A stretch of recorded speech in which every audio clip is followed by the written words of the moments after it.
آج کا پیغام شروع کرنے سے پہلے میری یہ درخواست کہ جنہوں نے ابھی تک میرے اس یوٹیوب چینل کو سبسکرائب نہیں کیا ہے تو براہ مہربانی سبسکرائب کر لیں اور ساتھ میں بیل آئیکن بھی دبا دیں. شکریہ. السلام علیکم. حنیف سلیمان بول رہا ہوں.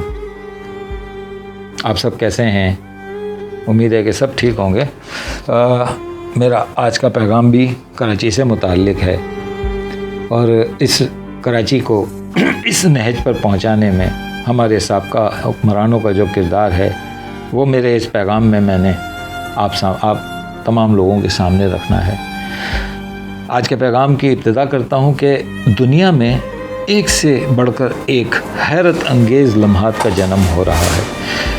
2011 میں انڈیا کے ڈاکٹر نے ایک ماں کے جگر کا کچھ حصہ اس کے جگر گوشے کو لگایا اور 5 سال کے اس قریب المرگ بچے کو دوسری نئی زندگی ملی.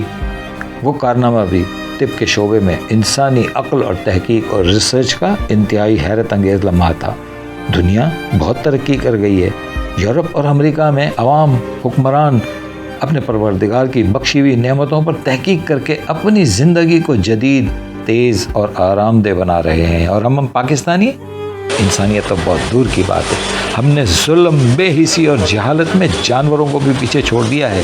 ہمارے شہر میں کسی ماں کے لال کو جو شاید بڑی منتوں مرادوں سے پیدا ہوا ہو 500 روپے کے موبائل چھیننے کی مزاحمت پر مار دیا جاتا ہے، یا کوئی بلا وجہ 6 افراد کی فیملی کے کمانے والے کو 6 روپے کی گولی سے مار دیتا ہے.